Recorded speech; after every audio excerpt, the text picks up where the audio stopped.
तुलसी को जल देते समय बोलने चाहिए यह 3 शब्द, सभी मनोकामनाएँ पूर्ण हो जाती हैं।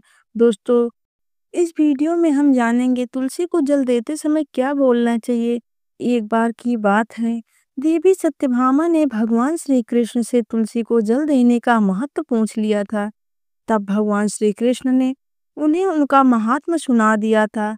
आगे देवी सत्यभामा कहती हैं, हे स्वामी, आपने मुझे तुलसी को जल देने का महत्व बता दिया, किंतु अब मेरे मन में यह जानने की जिज्ञासा हो रही है कि तुलसी को जल कैसे देना चाहिए। तुलसी को जल देने की सर्वोत्तम विधि कौन सी है तथा तुलसी को जल देने का मंत्र कौन सा है। कृपया आप मुझे इन सभी प्रश्नों के उत्तर दें। तब भगवान श्री कृष्ण देवी सत्यभामा से कहते हैं, हे प्रिय, जिस प्रकार से मैंने तुम्हें तुलसी का महत्व सुनाया है, उसी प्रकार से तुलसी को जल देते समय बोले जाने वाले मंत्र का भी बड़ा महत्व है। यह मंत्र केवल 3 शब्दों का है, किंतु इसका प्रभाव बहुत कल्याणकारी है। जो भी मनुष्य नित्य तुलसी को जल देते समय अपने मुख से केवल यह 3 शब्द बोल देता है, तो साक्षात लक्ष्मी उसके घर में प्रवेश करती हैं। उसकी दरिद्रता समाप्त हो जाती है, उसे धन धान्य की प्राप्ति होती है। वह मंत्र बताने से पूर्व मैं आपको तुलसी के इस मंत्र का महात्मा सुनाता हूँ। इस महात्मा को सुन लेने मात्र से ही मनुष्य के समस्त पाप नष्ट हो जाते हैं। उसे 100 वर्षों तक तुलसी को जल देने का पुण्य प्राप्त होता है। इसीलिए देवी, आप इस कथा को ध्यान से पूरा जरूर सुने। देवी सत्यभामा कहती हैं, हे प्रभु, मैं इस कथा को पूरा अवश्य सुनूंगी। आप मुझे तुलसी के मंत्र का महात्म्य सुनाइए। श्री कृष्ण कहते हैं, हे देवी सत्यभामा, दक्षिण में एक अत्यंत शोभायमान नगरी थी। उस नगरी में शर्मा नाम का एक खोटी बुद्धि का ब्राह्मण रहता था। पापियों का तो वो शिरोमणि था। उसका जन्म एक ऐसे ब्राह्मण परिवार में हुआ था जो पाप कर्म करने वाले शास्त्र ज्ञान से सूक्ष्म थे। वह जन्म से तो ब्राह्मण थे, किंतु कर्म से वह अत्यंत दुराचारी थे। वह न पूजा पाठ करता, न ध्यान करता, न जप, न तप, होम और न ही अतिथियों का सत्कार करता था। उसके द्वार पर आए अतिथियों को बिना दान किए ही क्रूरता से भगा देता था। स्त्री लंपट होने के कारण वह सदैव ही पराई स्त्रियों में आसक्त रहता था। उसे मदिरा पान करने की भी आदत थी, साथ ही वह मांस खाया करता था। वह दिन में खेत में काम करके पत्ते बेचकर जीविका चलाया करता था और रात्रि में वो स्याओं का सेवन करता था। इस प्रकार से उस ब्राह्मण ने अनेक वर्षों तक जीवन व्यतीत किया। फिर एक दिन वह दुर्बुद्धि सुशर्मा बेचने के लिए पत्ते इकट्ठा करने के लिए एक ऋषि की वाटिका में घूमने लगा और पत्ते तोड़ने लगा। तभी एक काल रूपी धारी काल सर्प ने उस ब्राह्मण को काट लिया। उसी समय उसकी मृत्यु हो गई। उसके बाद 2 यम के दूत उसे लेने के लिए उस स्थान पर प्रकट हुए और उसे उठाकर यमलोक ले जाने लगे। मार्ग में वह यमदूतों के सामने बहुत विलाप करने लगा, दूतों, मुझे कहाँ ले जा रहे हो? मुझे छोड़ दो, मेरे प्राण बख्श दो। किंतु यमदूत उसे यह कहते हुए ले जाने लगे, अरे दुष्ट ब्राह्मण, तेरे पाप कर्मों के कारण तुझे सांप ने काट लिया है। अब यमराज तुझे अवश्य घोर नरक में डाल देंगे।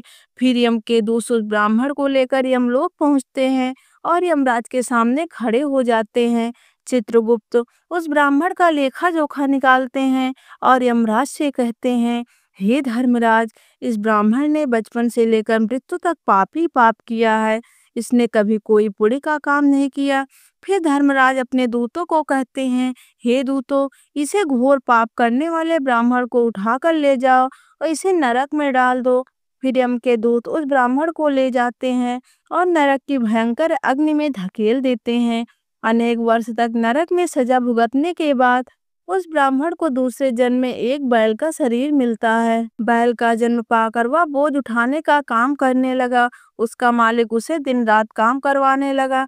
फिर जब उस बैल की शक्ति कम हुई, उसके मालिक ने उसे एक लंगड़े आदमी को बेच दिया।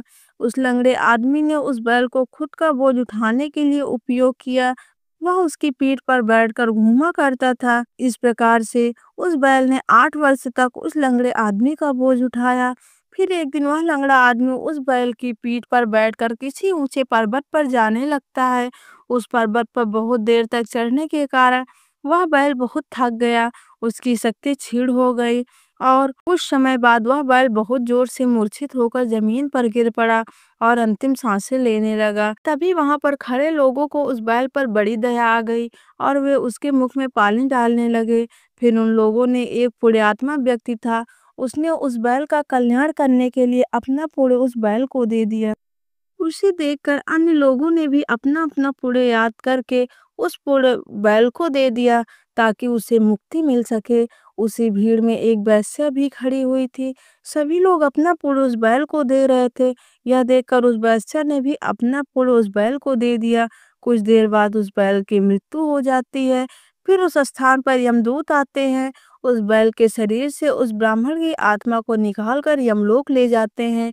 यमलोक ले जाने के बाद उसे यमराज के सामने खड़ा किया जाता है और फिर चित्रगुप्त उसका लेखा जोखा निकालते हैं तो वे आश्चर्य में पड़ जाते हैं। उस वेश्या के द्वारा उस बैल को दिया गया पुण्य बहुत बड़ा होता है। उस पुण्य के प्रभाव से उसके सभी जन्मों के पाप नष्ट हो जाते हैं।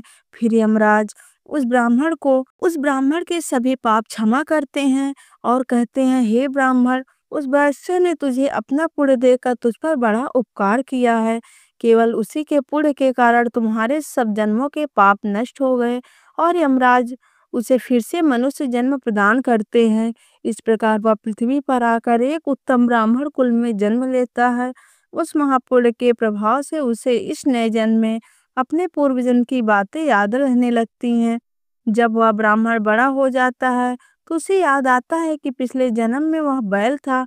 एक वैश्य ने उसे अपना पुण्य दे दिया था, इसीलिए उसके मन में उस वैश्य के बारे में जानने की इच्छा होती है और उस महापुण्य के बारे में जानने के लिए उस वैश्य को पता लगाकर उसे ढूंढते हुए उसके नगर में चला गया। वह वैश्या अब बूढ़ी हो चुकी थी। फिर जब उसे वह वैश्य मिल जाती है तो वह उसके सामने जाकर उसे बार बार प्रणाम करता है और उस वैश्य को धन्यवाद करने लगता है।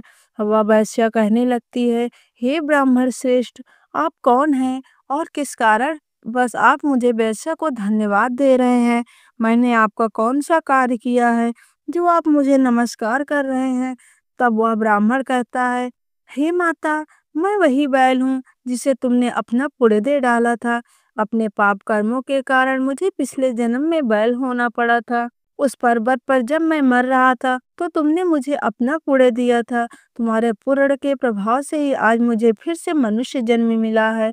तुम्हारे द्वारा दिए गए उसी पुण्य के कारण मुझे अपने पूर्व जन्म की सारी बातें याद हैं।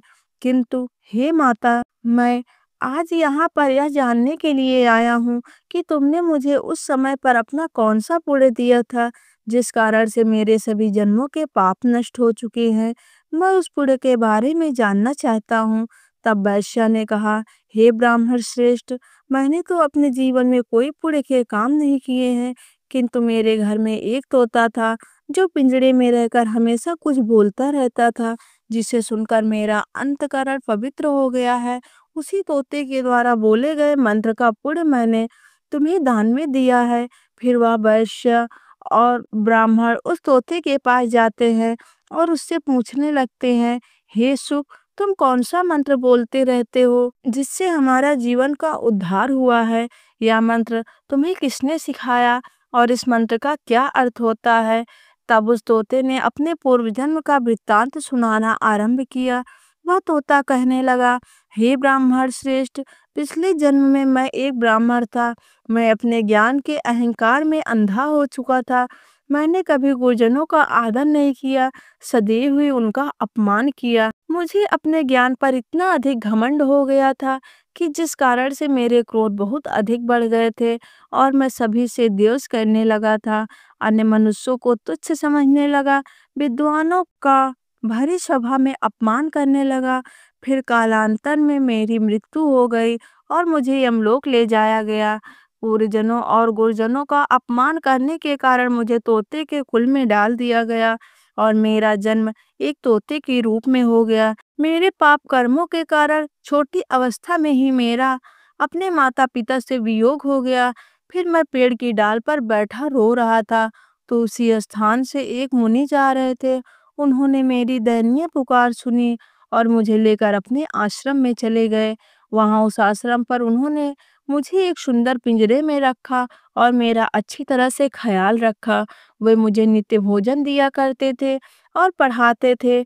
उस स्थान पर वे ऋषि मुनि, उनकी स्त्रियां और बालक सभी नित्य तुलसी के पौधों को जल देते थे और उनके सामने एक मंत्र का जाप करते थे।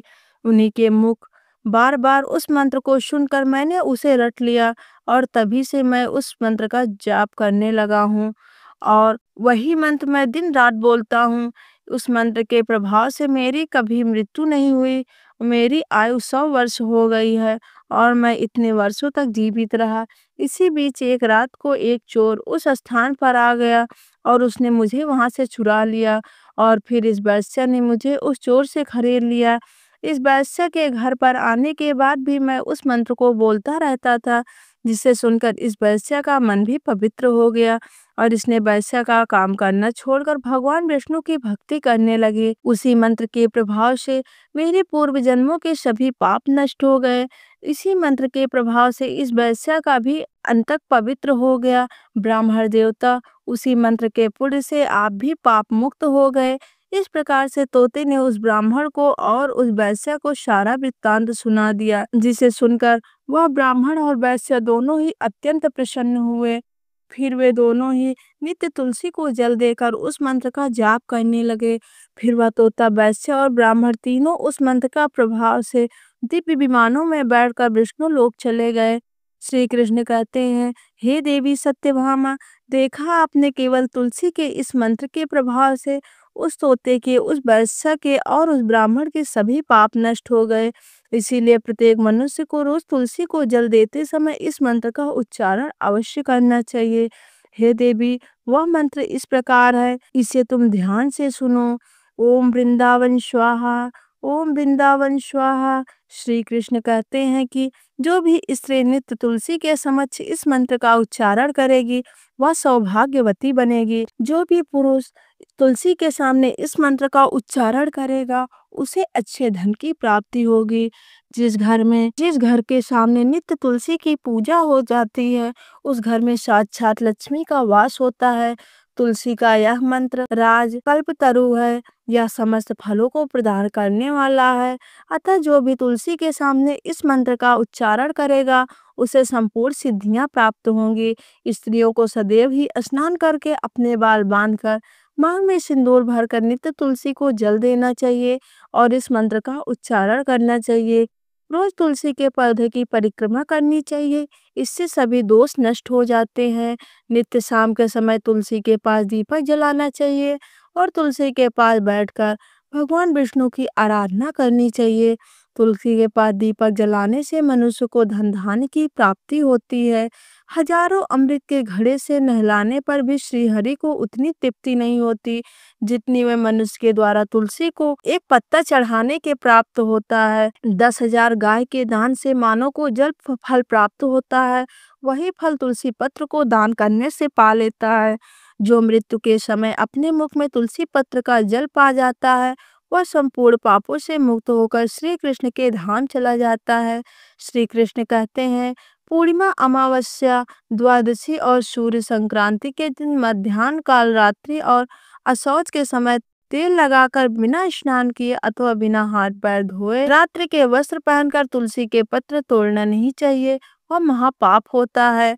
श्राद्ध, व्रत, दान, प्रतिष्ठा तथा देव पूजा के लिए तोड़े हुए तुलसी पत्र बासी होने पर भी 3 रात्रि तक पवित्र रहते हैं। तुलसी का एक एक पत्ता न तोड़कर पत्तियों के साथ अग्रभाग को तोड़ना चाहिए। तुलसी की मंजरी सब फूलों से बढ़कर मानी जाती है। मंजरी तोड़ते समय उसमें पत्तियों का रहना भी आवश्यक माना गया है। पूज्य भाव से पौधों को हिलाए बिना तुलसी के अग्रभाग को तोड़ना चाहिए, इससे पूजा का फल लाख गुना बढ़ जाता है। तुलसी के पत्ते कभी नाखून से नहीं तोड़ने चाहिए, इससे पाप लगता है। रात्रि में तुलसी के पौधों को स्पर्श न करें अथवा उनके पत्ते न तोड़े, ऐसा करना अशुभ माना गया है। रात्रि में तुलसी का पौधा निद्रा अवस्था में होता है, ऐसे में पत्ते तोड़ने पर पाप ही लगता है। गुरुवार के दिन तुलसी के पौधों में थोड़ा सा कच्चा दूध अर्पित करें। दूध चढ़ाते समय ओम नमो भगवते वासुदेवाय इस मंत्र का जाप अवश्य करना चाहिए। तुलसी पौधे के पास शालिग्राम रखें और उस पर तेल चढ़ाएं। पूजा के समय तुलसी और शालिग्राम को दूध से भीगी हल्दी का तिलक अवश्य करें। शालिग्राम पर तुलसी पत्र रखकर चंदन लगाना चाहिए। अगर कोई महिला मासिक धर्म से है तो वह तुलसी की पूजा ना करे। मासिक धर्म के दौरान तुलसी को स्पर्श करने से घोर पाप लगता है, इससे स्त्री की दुर्गति होती है। तो दोस्तों इस प्रकार से भगवान श्री कृष्ण ने देवी सत्यभामा को तुलसी को जल देने का महात्मा सुनाया। यह कथा आपको कैसी लगी कमेंट करके अवश्य बताएं। अगर यह जानकारी अच्छी लगी हो तो वीडियो को लाइक जरूर करें। कमेंट में जय श्री कृष्णा जय माँ तुलसी जरूर लिखें। साथ ही चैनल को सब्सक्राइब करें। आप सभी का धन्यवाद।